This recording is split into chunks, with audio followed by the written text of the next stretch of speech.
the bell icon on YouTube and don't miss another update.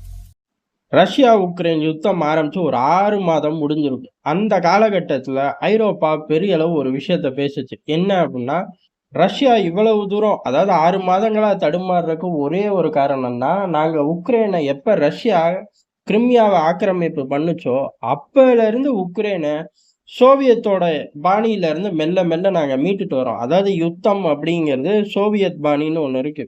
அந்த ஸ்டைல்ல இருந்து மாத்திட்டோம். இப்ப திட்டமிடல் எல்லாம் மேலை நாட்டு திட்டமிடல்ல உக்ரைன் இருக்கு. அதே மாதிரி ஆயுதங்களும் மேலை நாட்டு ஆயுதங்களை பயன்படுத்துறார்கள். தயாரிப்பு அந்த மாதிரி பல்வேறு விஷயங்கள் அப்படியே ரஷ்யாவோட சோவியத் பாணியில இருந்து உக்ரைன் விலகி செயல்படுறதுனால தான் இந்த மிகப்பெரிய வெற்றி கிடைச்சிச்சு. வருங்காலங்கள்ல அப்ப ஒட்டுமொத்த ஐரோப்பாவும் இப்ப யூஸ் பண்றதுக்கு அடுத்த அப்கிரேட் வெர்ஷனை யூஸ் பண்ணுவோம். ஆனா ரஷ்யா இன்னமும் பழைய ஸ்டாலின் காலத்து சோவியத் அதே ஸ்டைல்ல பயணிக்கும். நிச்சயம் ரஷ்யா இந்த உக்ரைன் யுத்தத்தை முடிக்கிறக்குள்ள துண்டு துண்டா மாறிடும் அப்படின்னு சொன்னாங்க. இப்ப என்ன நடக்குது அப்படின்னா, ரஷ்யா அதே சோவியத் பாணி யுத்தம் தான். உக்ரைன் 2 கட்டம். சில பகுதிகளில் அவர்கள் கொடுக்கக்கூடிய விஷயம், சில பகுதிகளில் உக்ரைன் அதே சோவியத் நாடு தானே, அதே ஸ்டைலில் தான் பயணிக்கிறாங்க. இப்படி பயணிச்சு எதையாச்சும் கிழிச்சார்களா அப்படின்னு பார்த்தா ஒன்றும் கிழிக்கலைங்கிறது உண்மை. இப்போ என்ன நடக்குது அப்படின்னா, அடிக்குவா நகரம் கைவிட்டு போனதுக்கும் அடுத்த கட்டமா இப்ப கொஞ்ச நஞ்சம் இருக்கக்கூடிய ஏர் டிஃபென்ஸ் சிஸ்டமும் ஒரு புண்ணியமும் இல்லாம போனதுக்கு என்ன காரணம் அப்படின்னு சொல்லி அமெரிக்க ஏஜென்சிகள் சில விஷயத்த வெளியிட்டு இருக்கார்கள். ஏறக்குறைய அடிக்குவா கையை விட்டு போறதுக்கு முக்கியமான ஒரு காரணம் 2 நாள் நடந்த ஒரு மிகப்பெரிய தாக்குதல் தான். இந்த 2 நாள்ல ஏறக்குறைய 250 இடங்களை தொலைச்சு எரிஞ்சிச்சு ரஷ்ய படைகள். அதுல இருந்து செதறிச்சு.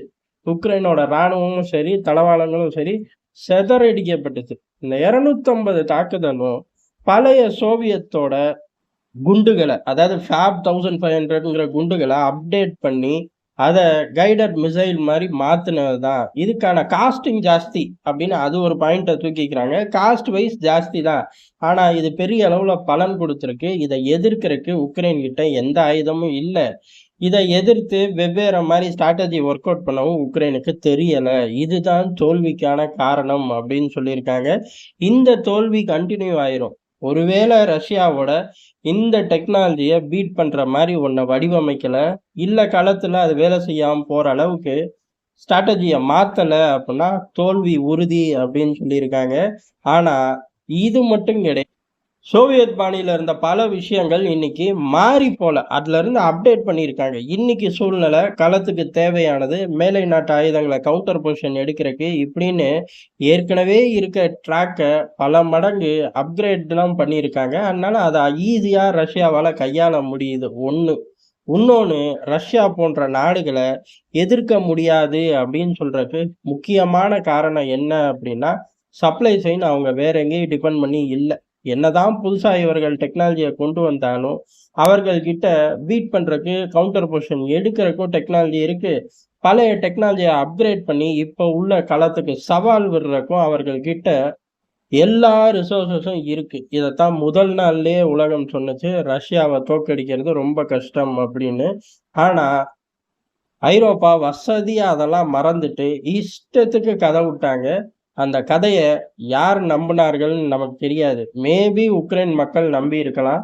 அதனாலதான் ஜெலன்ஸ்கிக்கு எதிராக பெரிய அளவு போராட்டம் வெடிச்சு தடுக்கணும் அப்படிங்கிற போராட்டத்தை வெடிச்சு இந்த யுத்தத்தை தடுக்கணுங்கிற ஒரு எண்ணம் இல்லாம போயிருக்கலாம். இந்த கதையெல்லாம் அங்க பயன்படுத்திக்கிட்டாங்க. இன்சென்டிவ் மாதிரி நம்ம கிட்டையும் ஓட்டி காமிச்சிருக்காங்க. ஆனா ரீல் பெட்டி கிழிஞ்சதுதான் மிச்சம். இப்ப அந்த கிழிஞ்ச ரீல் பெட்டிய அவர்களே தூக்கி பொது வெளியில வீசி இருக்காங்க.